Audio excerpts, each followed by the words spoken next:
el 79% de los podcasts que se realizan se caen. ¿Cuál es la verdad que nadie está diciendo de la industria de la producción de podcast? Es que tú estás actuando como empresario al final. Que tus conversaciones con tus amigos, no todas pueden ser un podcast. Eso le estamos llamando ahora clip farming. Señores, hay que ser lindo. Todo el mundo quiere tener un podcast. Tu hermana, tu primo, tu ex.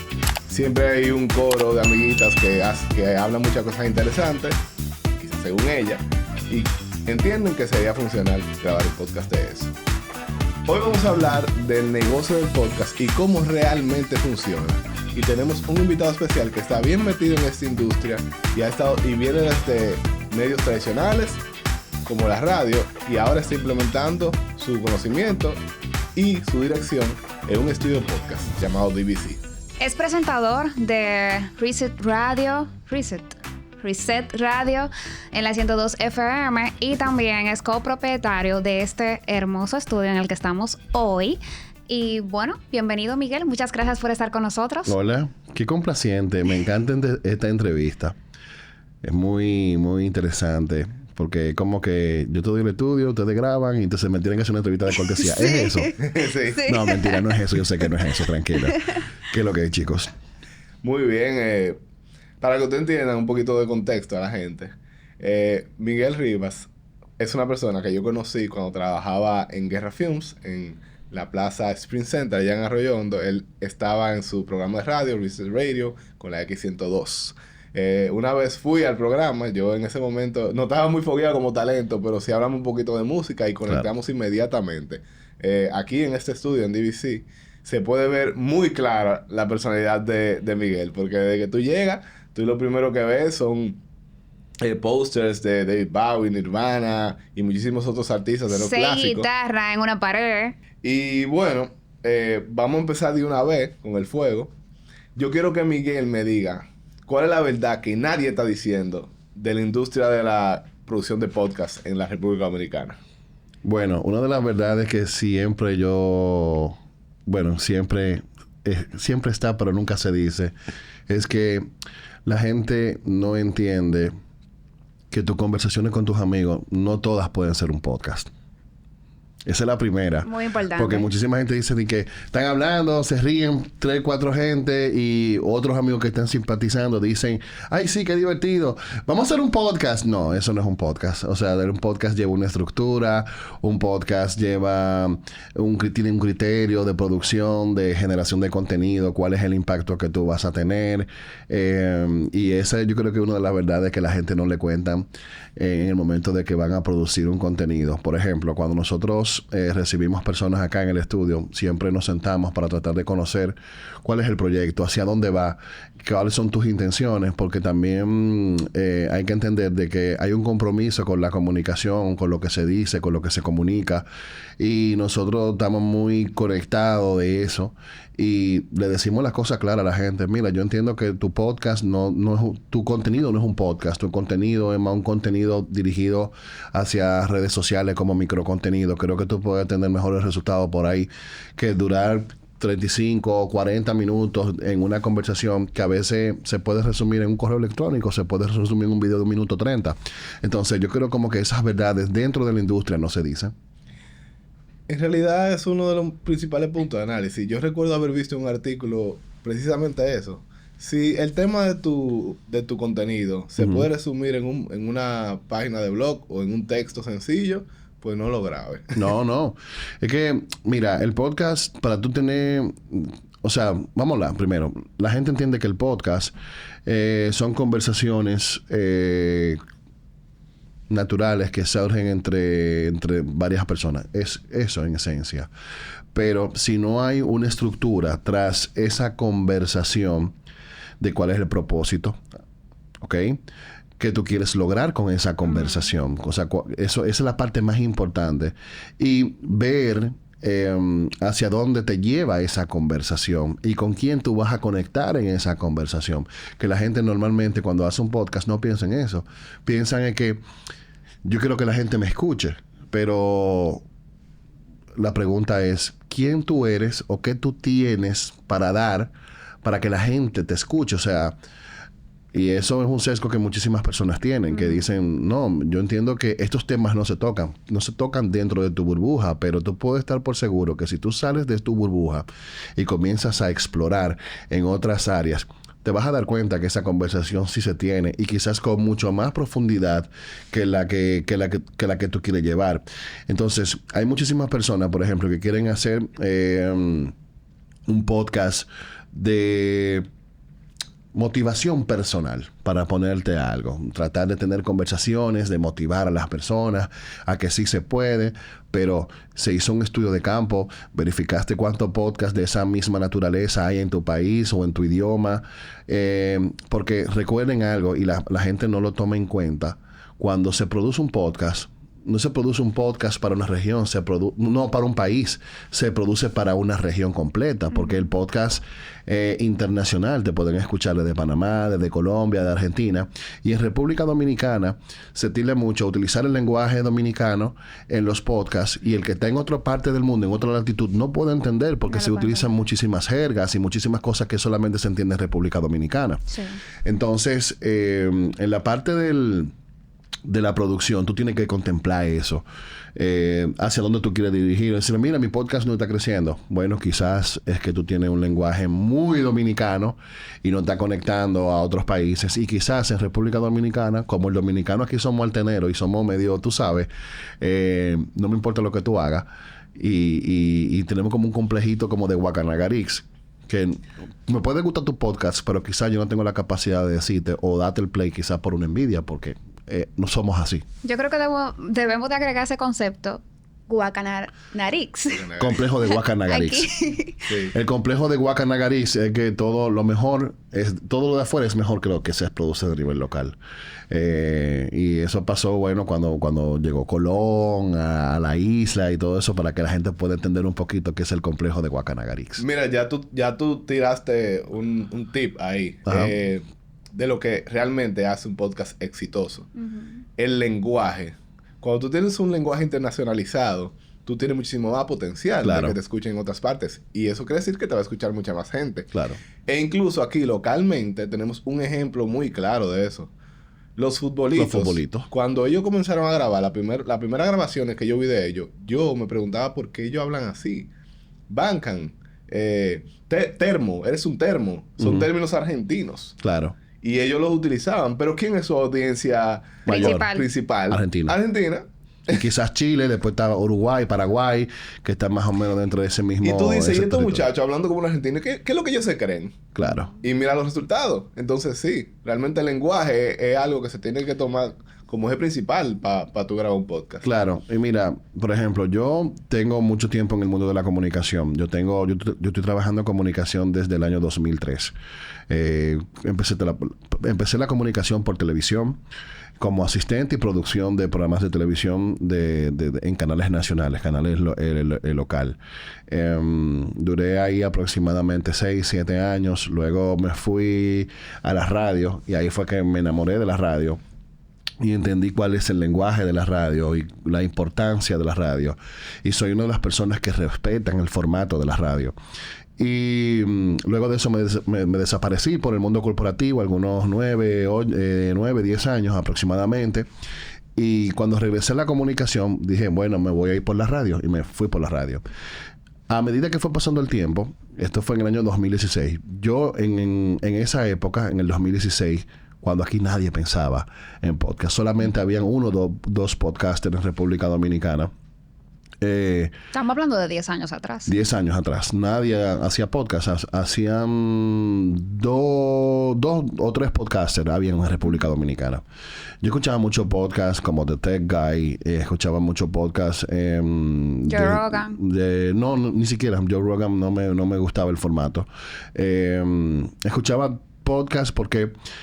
Para que la gente pueda entender, el podcast no es una conversación acerca de las trivialidades del día a día. El podcast cumple con un objetivo de un tema específico que se lleve de principio a fin y que se puedan cerrar cualquier duda de las personas que están escuchando. Entonces, sí yo me di cuenta de eso, que sí se respetaba en otros países como Estados Unidos, como en Reino Unido. Sí se respetaba eso, de que si comenzábamos luego un podcast, ok, había una introducción sobre eso, había un desarrollo, había una conclusión sobre ese mismo tema. A medida que fue proliferándose el podcast, que yo creo que el podcast se proliferó duro, fue post pandemia, o sea, después de la pandemia, que la gente comenzó con las aplicaciones que habían, que se hizo, que no sé si ustedes recuerdan. Habían podcasts antes de la pandemia, pero eran muy pocos. Creo que gente como Rubén de Óyete Esto ya estaban incursionando dentro del mundo del podcast aquí en República Dominicana. Estaba muy ápero. Pero como que se proliferó porque habían unas aplicaciones en la pandemia, no sé si ustedes lo recuerdan. Sí, que era nada más de audio. De audio. Y ahí comenzaron a tener conversaciones y dijeron, hey, esa conversación está muy cool. Y a medida que iban creciendo la audiencia, dijeron, hey, esto puede ser un podcast. Y llevaron esas conversaciones triviales a un micrófono, a una consola, y muchos la llevaron a cámara y decidieron desarrollar un podcast. Pero ¿qué pasa? Se dieron cuenta que esto es un oficio, esto no es de que un hobby. O sea, si tú vas a producir podcast, tú tienes que prepararte, tú tienes que formarte, tú tienes que entender el lenguaje. Y cuando la gente se dio cuenta de que tiene que invertir más de lo que pensaba, dijeron, hey, no. O cuando la gente invierte muchos recursos de producción, de desarrollar un guión, de poner una conversación en línea, cuando ven que los números no... El retorno no es tan rápido. No es como lo están esperando. Se desencantan.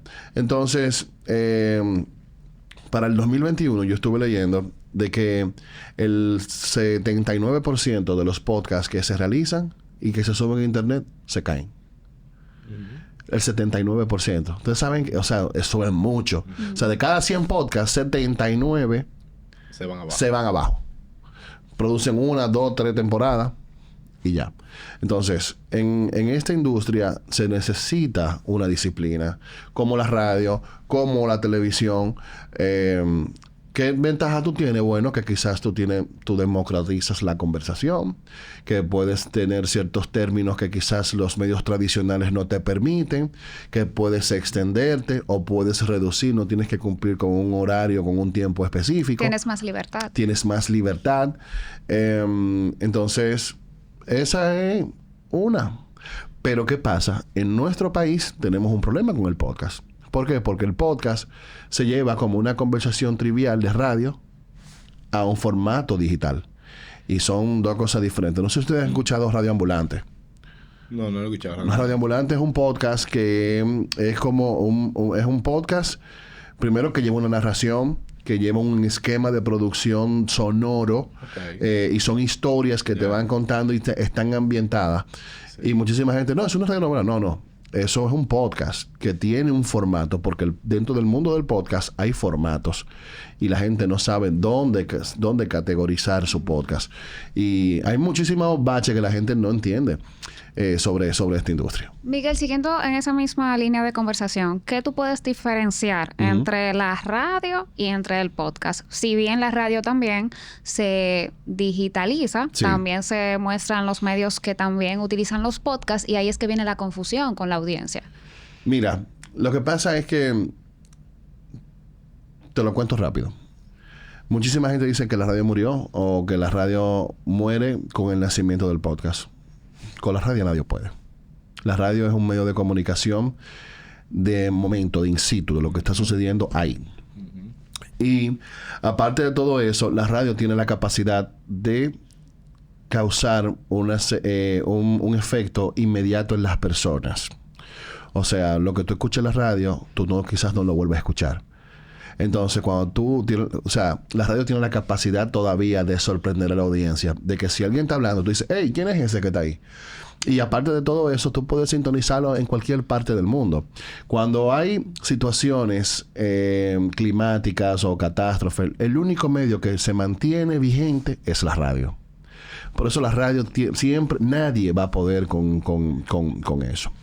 Entonces, cuando entra el mundo del podcast, eso es que ahora muchos programas de radio están utilizando, o mucha gente del mundo del podcast están entrando a la radio, se han topado con un monstruo. Dicen, yo no entiendo el formato.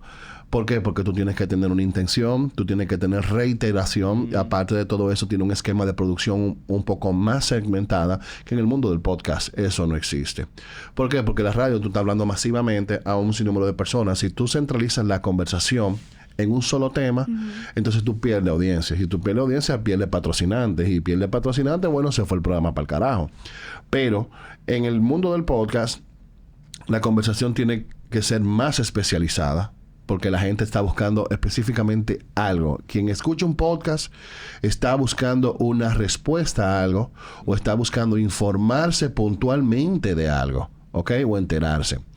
Entonces, cuando dicen, mira, la radio y el mundo del podcast, ¿pueden convivir juntos? Bueno, sí, se puede decir que son hermanitos, porque hay temas de la radio que quizás tú la puedes pensar, tú la puedes producir, pensando en llevarlo en un podcast y producirlo para un podcast. Ok, estos 15, 20 minutos de segmento, yo lo voy a desarrollar como si fuese atemporal para que este clip pueda ser un podcast. ¿Se puede? Sí, se puede. Entonces, ahí se puede conjugar.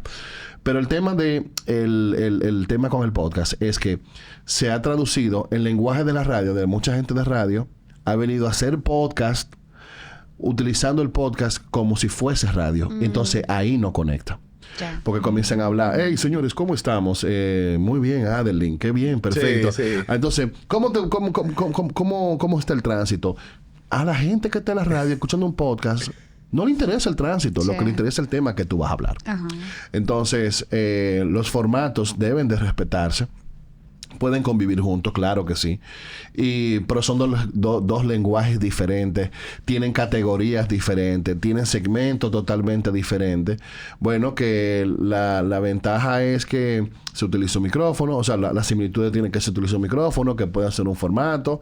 Pero ahora hay podcasts, digo podcasts entre comillas, que son un set de televisión. Sí. Que se hacen para YouTube. Que el único elemento del podcast que tiene es que tiene un micrófono con un pedestal. Eso es lo único, pero eso no es un podcast. Eso es un programa digital pensado para conectar con personas que les gusta ese tipo de formato, que les gusta la salita, que les gusta la mesita. Eso no es podcast. Porque ahí son conversaciones muy triviales, son muchas opiniones. Y en el podcast específicamente, tú tienes que llevar un tema, cumplirlo y cerrarlo. Hay muchísima gente que le gustan programas, que esos son ya programas que tienen una agenda un poco más amplia, como no sé si ustedes han escuchado La Cotorrisa, es un podcast, sí. un podcast mexicano, pero no es un podcast. Está dentro del formato de podcast, porque está en digital, pero no es un podcast. Porque es un programa de trivialidades y de comedia y de cosas que tienen que ver que la gente le escucha. Pero la conversación es efímera, se pierde. Porque ya llega un momento que la conversación pierde vigencia por las cosas que están sucediendo. Y tiene muchos segmentos también La Cotorrisa. Tiene muchos segmentos, y claro. Y ejemplo, creo que Ingrid Gómez se llama. Ajá. Una persona de la comunicación que ella lo que está haciendo es ese tipo de show, que es como una salita. Que están teniendo esa conversación, ese tipo de contenido lo están haciendo aquí. Sí, Ingrid tiene ese formato con Mujeres al Borde, que eso es un programa de televisión, eso se transmite por telesistema. Pero ¿qué pasa? La gente está utilizando el formato que lo lleva a la televisión, lo puede hacer híbrido, que lo puede llevar a la televisión, pero que también puede ser monetizable en YouTube. Y también lo ponen en podcast. Exacto. Porque la gente que no puede ver en televisión, no puede ver en YouTube, bueno, quizás lo puede escuchar manejando el carro.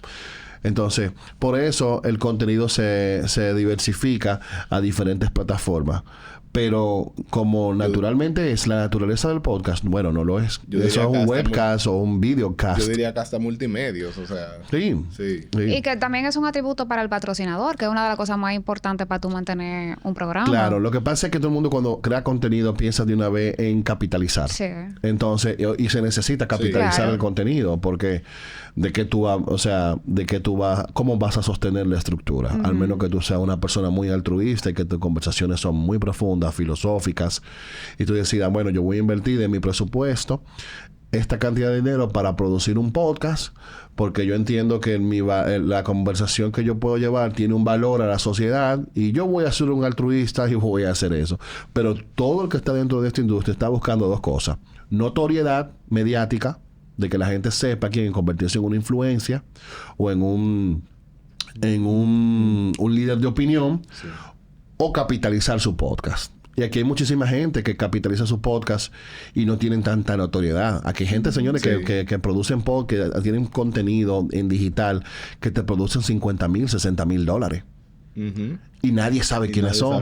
¿Por qué? Porque su mercado no es la República Dominicana. O sea, entonces, aquí lo que se está buscando es realmente notoriedad mediática para poder capitalizar dentro del podcast o fuera del podcast con marcas o en la parte de redes sociales. O en la parte de negocio también. Claro, en la parte de negocio comercial que mucha gente no toma en cuenta. Si tú eres si tú eres una empresa de ingeniería civil, uh-huh, y tú tienes tu podcast, ok, cuando vienes a ver, tú lo que tienes son 200 views, uh-huh, pero de ahí tú sacas unos clips promocionales y sacas un contenido que alimenta tus redes, que genera confianza, claro, en tus clientes. Pero mira, fíjate en algo. No sé si ustedes están al tanto de la conversación sobre el algoritmo, de cómo se va moviendo. En el caso de Instagram, los clips de podcast y los cortes de radio que están poniendo en las redes sociales no tienen tanta conexión como antes. No. Porque el algoritmo ahora mismo no está premiando ese tipo de contenido. El algoritmo está premiando el tema de carrusel. ¿Por qué? Porque es muy incómodo. Uh-huh. Tú estás, por ejemplo, en un banco, que tú abras tu Instagram y salga un pendejo diciéndote en un podcast hablando. Uh-huh. Entonces la gente tiene que tener la conversación muteada. Prefiere mejor leer un carrusel que sentarse a escuchar 30, 45, un minuto, uh-huh, de una gente que al final no le va a dejar absolutamente nada. Uh-huh. Entonces, hoy en día los creadores de contenido están compitiendo con eso. Entonces, ¿qué están haciendo? Que creo que aquí no se está llevando a cabo. No. Es que no se está generando noticias, no se están generando artículos de las conversaciones que tienen las figuras dentro de los podcasts. Uh-huh. Por ejemplo, aquí tienen que ser un poco más inteligentes los medios que distribuyen información. Por ejemplo, tú generas una opinión que es de valor para la sociedad. Y yo puedo decir, los muchachos de tu podcast, un podcast que está hecho en República Dominicana, hicieron este comentario sobre tal cosa, sobre este artista. Entonces, eso genera un artículo que va por escrito, que puede llegar a otras personas, que quizás tu video de 30 segundos no llega. Uh-huh. Entonces, la gente tiene que entender que el video solamente sirve en las redes sociales para que la gente sepa que tú tienes un video grande en YouTube o tú tienes un video grande o un audio largo en Spotify. Uh-huh. Para más nada. Sí. Y aparte de todo eso, muchas conversaciones se salen de contexto por el video de 1 minuto que suben en las redes sociales, y lo que comienza es que de primera instancia rechazan tu contenido sin tener un contexto real de la conversación. Entonces, cuando se crea contenido hay que tener muchísimo cuidado cómo tú vas a hacer. ¿Qué clip tú vas a seleccionar? Y en ese clip en ese minuto, y eso es muy bueno que lo sepan, a la hora de que se produce un podcast, tú saber lo que vas a decir, que tenga un principio, que tenga ese desarrollo corto y que tenga ese final, porque ese es el clip que tú vas a utilizar para tú promocionar esa conversación. Eso le estamos llamando ahora clip farming. El clip farming, exactamente. Ajá.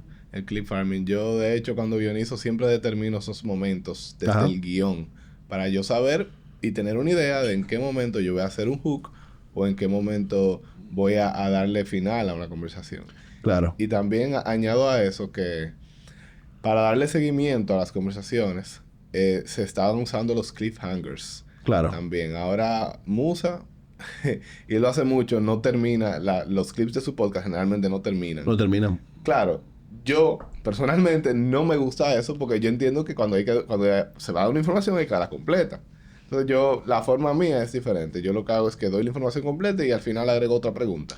Mira, en el mundo del podcasting o el mundo de la comunicación en general, yo personalmente he visto muchas personas como figuras mediáticas, para no mencionar a nadie en específico, figuras mediáticas que tienen cierta notoriedad o cierto alcance en medios digitales o medios tradicionales.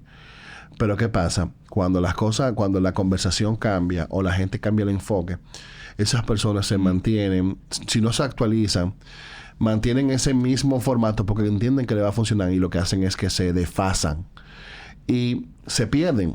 Señores, hemos visto figuras mediáticas en digital que yo te puedo mencionar hoy en día, que tú me dices, ¿qué diablo? Sí, ¿qué pasó con ese muchacho? Porque no supieron evolucionar la conversación, no supieron llevarlo allá. Musa es una persona muy inteligente, porque él utilizó las redes sociales por un motivo, que fue traer más personas a su negocio y que su negocio ganara notoriedad. Pero a medida que ha ido pasando el tiempo, él dijo, bueno, hay cierta relevancia, estoy capitalizando esto que está aquí, déjame ver qué yo puedo hacer. Él no se quedó solamente haciendo videitos. Este tipo creó un podcast, este tipo creó charlas, conversaciones, conferencias, está haciendo partnership con marcas. O sea, él ha sido muy inteligente. Bueno, que él tiene un formato, que él tiene el cliffhanger o que tiene el hook para agarrar a la gente. Yo soy una de la gente que yo veo cualquier disparate y ahí viene este tigre con una vaina. Y yo nada más lo veo porque quiero ver qué él está haciendo. ¿Qué está haciendo? Que evaluarlo y decir, hey, este tipo está muy ápero. Entonces, él ha sido uno de los pocos, vamos a decir, figuras mediáticas que ha sabido evolucionar y ha sabido llevar esa conversación a otras áreas. Sí, ha diversificado el mercado digital. Y eso es muy bueno. Entonces, él tiene ahora mismo 2 challenges. Déjame ver qué yo puedo hacer para yo sostenerme durante el tiempo y quizás seguir viviendo de esto.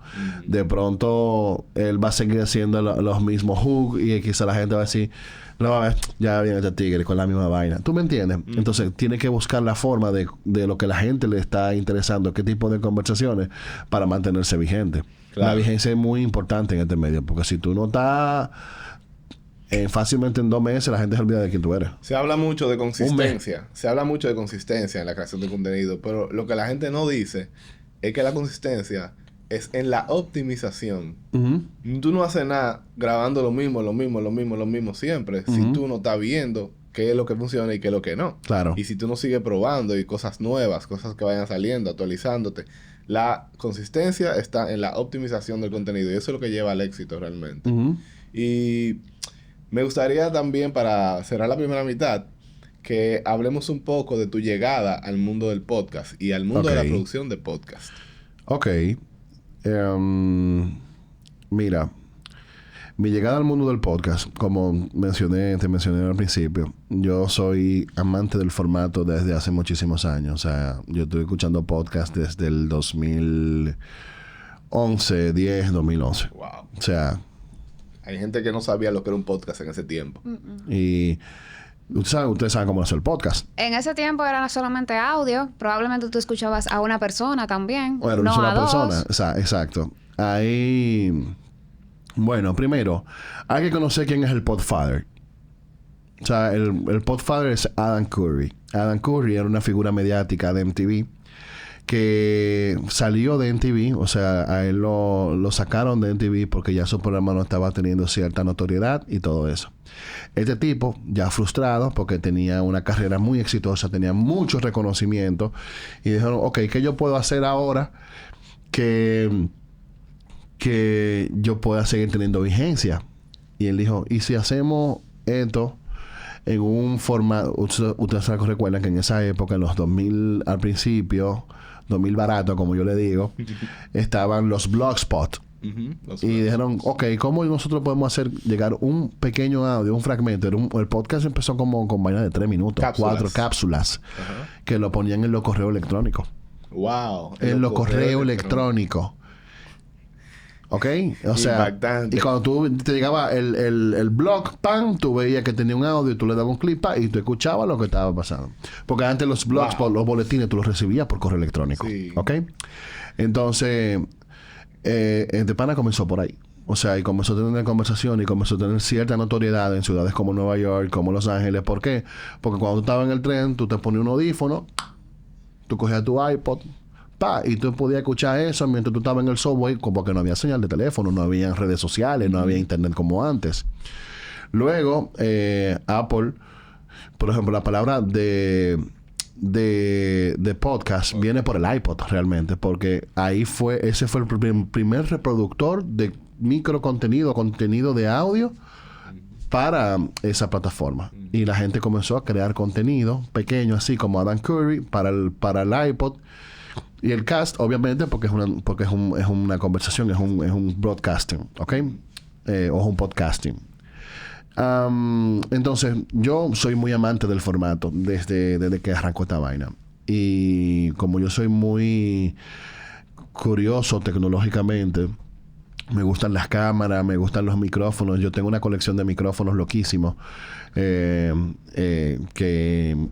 eso es una locura. Y dije, cuando estaba en radio, este proyecto, realmente este estudio no arranca como podcast para sostener lo que nosotros estamos desarrollando, que no es un estudio para grabar podcast, sino esto es un network de comunicación digital que nosotros estamos formando para tener, para desarrollar un medio tradicional. Porque ¿qué pasa? En otros países, los medios digitales tienen mucha fuerza. Y aquí estamos viendo eso, de que sí hay potencial, porque estamos viendo plataformas, por ejemplo, como Somos Pueblo. Estamos viendo plataformas como el Snack Report. Estamos viendo plataformas similares que tienen cierta relevancia y la gente tiene mucho interés por saber lo que las opiniones que estos medios generan. Entonces, si hay mercado, si hay un público. Entonces, ¿por qué en República Dominicana no ha nacido un medio de comunicación, un network digital? Porque ¿qué pasa? Todo el mundo viene a lo digital y quiere pasar un medio tradicional a la radio o quiere pasar a la televisión. Sí, eso pasa mucho, ¿verdad? Pero nadie lo está haciendo al revés. De la radio o de la televisión no quieren venir porque entienden que esto es un formato de muchacho. Sí, es verdad. Y el podcast, el mundo del podcasting, cuando yo decidí entrar, fue desarrollando, vamos a utilizar el podcast como el vehículo para nosotros desarrollar ese network de comunicación, para ir educando a las personas con un contenido que solamente, que ya esté curado, que ya esté producido, que vaya a responder ciertas necesidades del público que está allá afuera, mientras tú vas acostumbrando. Esto no es un proyecto de un año, de 2 años. Esto es un proyecto que va a durar años, porque este proyecto de DBC se gestó en el 2015 y ahora de nosotros abrimos en el 2025.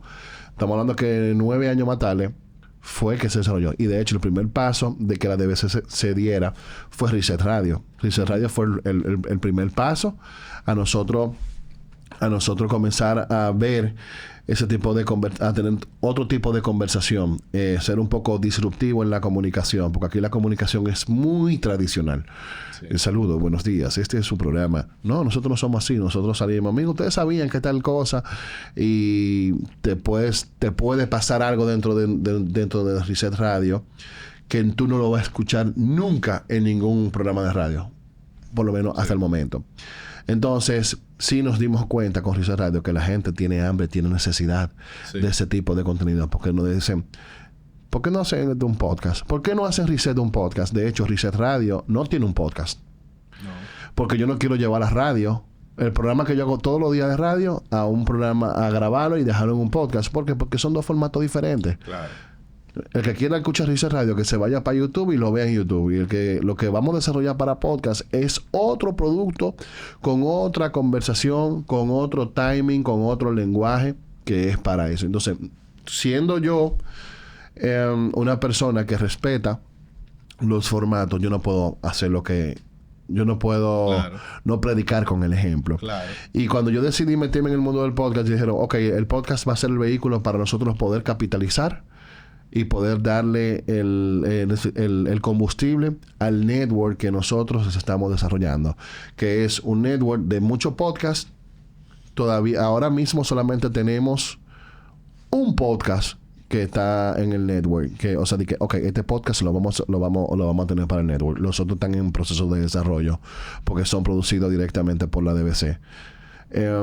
Entonces, utilizamos el podcast para poder capitalizar. ¿Por qué? Porque este negocio de renta de estudio, de podcast de estudio, no es un negocio, ¿cómo se puede decir? No es un negocio de largo plazo. Es una cosa para tú resolver en el momento, porque quien monta un estudio no se va a hacer de dinero. Y yo ando en este mundo, trabajando como todo el mundo, porque aparte de que yo tengo una responsabilidad social de crear buen contenido, de curar contenido, yo también tengo que vivir, ¿tú me entiendes? Entonces, yo estoy muy claro hacia dónde yo voy a dirigir esto, porque yo dije, mira, cuando yo tengo los números en el mundo del podcast, tenemos un estudio, pagamos tanto de empleados, pagamos tanto de local, pagamos tanto de servicio, qué sé yo, que cuando tú tienes los números, dices, este negocio no es rentable. Y realmente el mundo del podcast, tener un estudio de podcast no es rentable. Al menos, o sea, la cantidad de equipo que tú tienes que comprar. O sea, señores, yo he visto podcasts aquí, estudios de podcast que tienen cámaras de $4,000 y $5,000. Claro. Cámaras, sin lente y con lentes de $2,500, $3,000. Y tú dices, 6K. Tú la ves así, tú dices, mira, en cámara, ese estudio tiene $25,000, $30,000 en cámara y lente. Y en equipo. En microfonía tiene tanto, tú lo calculas y tú dices, ¿cómo ese tipo va a recuperar esa inversión? Porque la hora del podcast en República Dominicana estima entre los $2,500 pesos, $4,000 pesos. Por ejemplo, el alquiler de espacio, de salón. Sí. Entonces, la única forma de tú poder ser un podcast rentable, un centro de podcast rentable, es que tú comienzas a desarrollar tu contenido y ese tipo de contenido, tú comienzas a vendérselo a las marcas. Entonces, la gente que tiene estudio de podcast, que piensan que eso va a ser un negocio de que, muy bueno. No, señores, no es un negocio bueno. No es un negocio realmente para...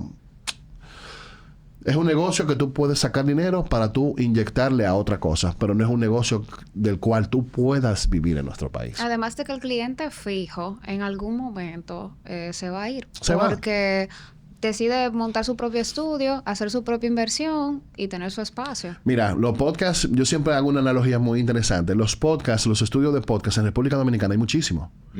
Y yo aquí, gente que viene con un proyecto y yo digo, ok, explícame tu proyecto, ¿qué tú haces? Oh, mira, muy interesante, qué sé yo qué. Y cuando yo le digo a las personas, y esto no es, ¿puedo decir una mala palabra? Sí, sí, claro. Esto no es come mierda. Esto es entender de que tu formato o tu esquema de negocio no funciona con el mío. Porque yo tengo una inversión de espacio, de todo, que te doy comodidades. Y si yo veo que tu podcast, tú lo vas a sostener 2 o 3 meses, tú no eres negocio para mí. No, claro. Tú no eres negocio. Entonces, digo, mucha gente viene y me dicen, mira, que esto es lo que yo quiero hacer, esto y esto. Y muy bien, pero tú digo, mira, ¿tú sabes qué? Yo te voy a recomendar estos 5 estudios de podcast que están aquí en Santo Domingo para que tú puedas llevar tu proyecto ahí. Para que puedas llevar tu proyecto ahí. ¿Quién hace eso? Nadie. Y no es que... no es que uno quiera ser, ¿cómo se dice? Selectivo. Pero lamentablemente, tú tienes que ser selectivo. Porque yo sé hacia dónde yo me quiero dirigir y qué yo quiero proyectar. Y si tu contenido no va afín con lo que nosotros estamos haciendo en este estudio, pues no. Y es que tú estás actuando como empresario al final. Es que es eso. Esto es negocio, señores. Es muy bonito decir, yo tengo un estudio de podcast. Sí, qué bien. ¿Para qué? ¿Para perder dinero? O sea, en este estudio hay un billete metido. Y nosotros dijimos, no, que queremos cambiar la pared. Mira, I'm sorry, loco. Tú vas a grabar. Este es el formato que tenemos. Si tú quieres grabar ahí, tú grabas ahí. Si no, bueno, ahí... Este estudio. Yo lo puedo mencionar el estudio, pues yo siempre se lo recomiendo a la gente. Mira, de hecho, de todito eso, yo te recomiendo que tú vayas a la cabina, que esos tigres locos resuelven heavy, por ejemplo. O vete donde fulano, que él te puede resolver ese tema. ¿Por qué? Porque hay gente que está buscando tener pantallas, tener muchas cosas. Yo no estoy buscando eso. Yo lo que estoy buscando es que la gente se enfoque más en las conversaciones, que se enfoque más en el contenido y que lo que tú tenga valor, tenga sustancia. Por ejemplo, nosotros estamos produciendo un podcast que se llama Neuróticos.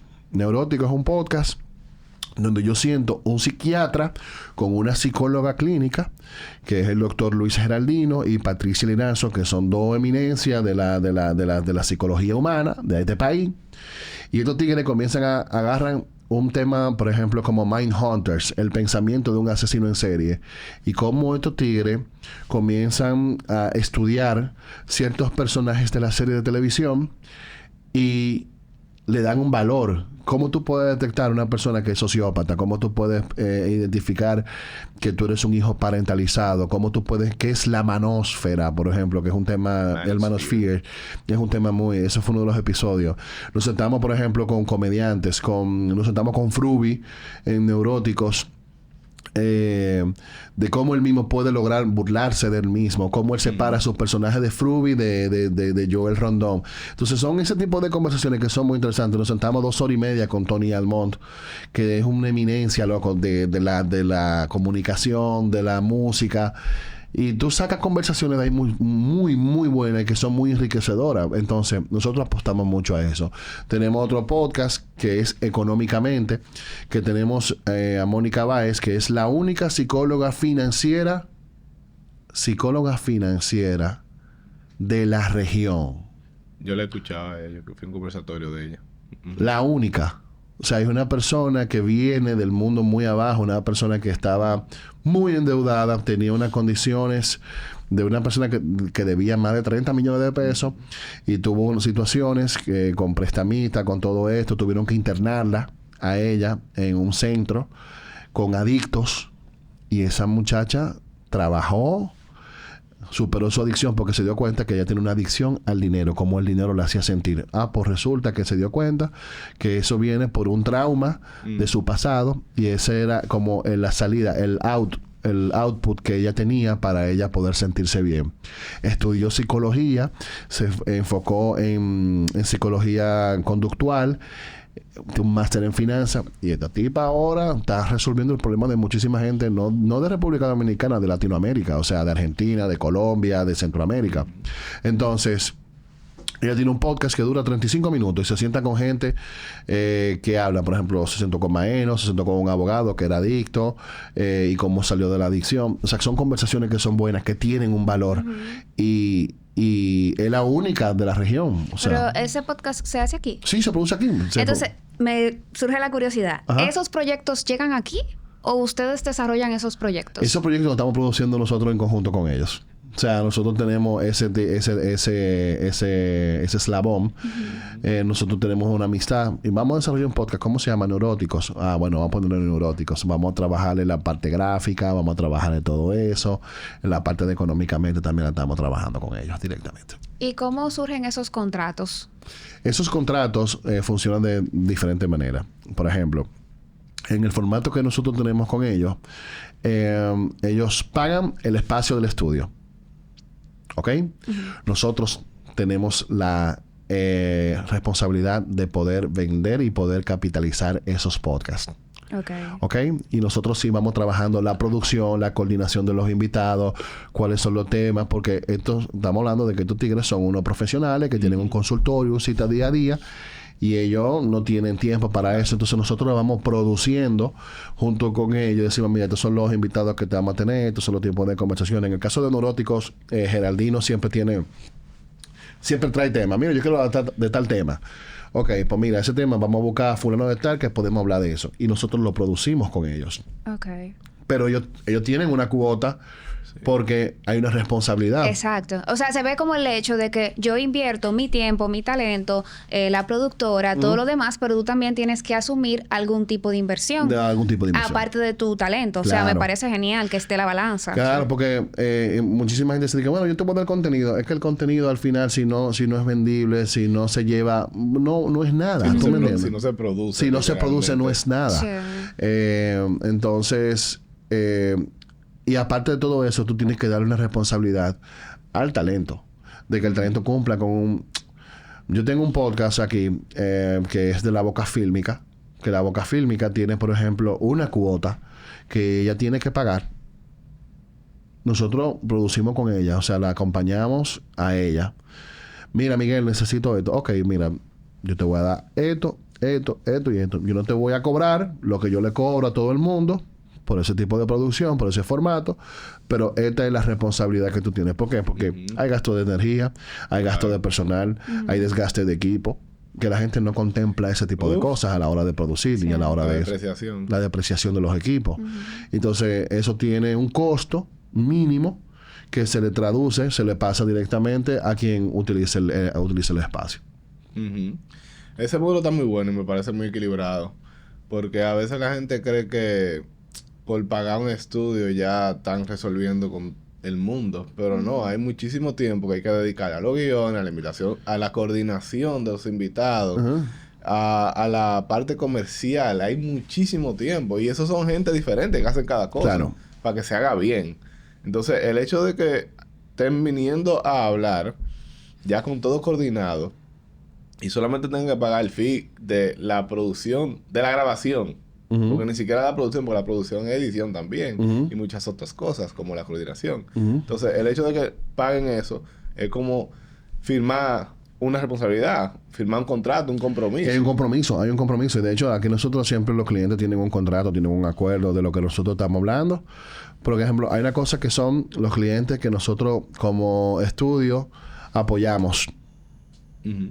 Sí. Por ejemplo, hay proyectos que nosotros apoyamos, que no le cobramos como le cobramos a otros clientes. Sí. Y esto se va a escuchar feo. ¿Por qué? Porque tú deberías ser igual con todo. No, yo no le puedo cobrar a una marca lo mismo que yo le cobro a una persona que hace un podcast que tiene al final un valor social. Sí. Son dos cosas muy diferentes. Sí. Por ejemplo, cuando es una marca, tiene otra categoría, entra en otra categoría, porque lleva una rigurosidad, lleva un tema de comodidad, lleva un tema de hospitalidad, lleva un tema de personal, de producción, que una persona que venga a dar un podcast solo, no es lo mismo. Entonces, de hecho, cuando hablamos de capitalizar, de hacer que esto funcione, la única forma es tú ponerle número a la casa. O sea, tú decís, ok, ¿cuántos podcasts yo tengo? Por ejemplo, aquí en DBC nosotros tenemos una vacante para 12 clientes. 12, no más de ahí. Cada cliente, ahora de esa vacante nosotros tenemos 9. 8, tenemos 9 clientes. Cada cliente tiene su cuota. Y tiene un contrato que tiene un tiempo. ¿Por qué? Porque, como le dije al principio, ahorita, esto del tema de alquiler del estudio es sostener la estructura, permitirme sostener la estructura para yo poder seguir trabajando en las cosas del network. Pero no es el fin a largo plazo. No es el fin a largo plazo. Eventualmente, quizá lo sea. Vemos que si cosas buenas llegan. Claro. Quizás sí. Quizás digamos, hey, tenemos que buscar otro local. Pues buscamos otro local, pero que el negocio vaya dando lo que él necesita. Ese crecimiento no lo voy a forzar yo como ejecutivo. Ese negocio, ese crecimiento, el mismo negocio lo va a pedir. Mira, esta fue la inversión del negocio, esto fue lo que nosotros invertimos, con el fin, sabiendo de que estábamos tiramos los números y sabemos en qué tiempo vamos a recuperar esa inversión. Pero dijimos, si el negocio crece, a partir de aquí, tiene que crecer por él mismo. No es que nosotros Y yo he visto gente metiéndole mucho dinero, muchísimo negocio aquí, pensando que en algún momento va a encontrar la gallina de huevo de oro. Y déjeme decirle que eso no funciona. No funciona. Sí, básicamente, esos tiempos de los contratos abren una ventana a la optimización. Claro. Que es lo mismo que estábamos hablando ahorita. Esa ventana a la optimización te permite tomar decisiones en el momento. Si no las métricas son importantes. Exacto. Evaluarla. O sea, tú sabes para dónde tú vas. Ajá. Eso no es de que una brújula, de que deja...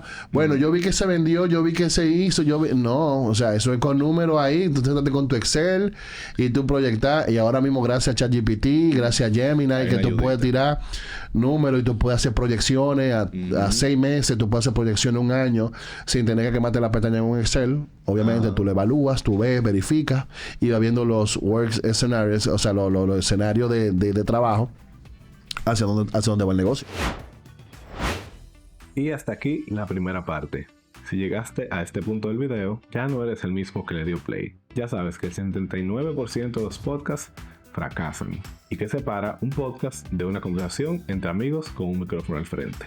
Así que te pido un favor, y te lo pido precisamente porque llegaste hasta aquí. Si esto te aportó, suscribirte es lo que nos permite seguir haciendo este tipo de contenido. Pero no te desconectes, porque en la segunda parte de esta entrevista vendremos con lo que todos quieren saber: cómo se factura con podcasts, marcas, patrocinios y cuánto se gana de verdad en esta industria en la República Dominicana, y también por qué solo con números no es suficiente.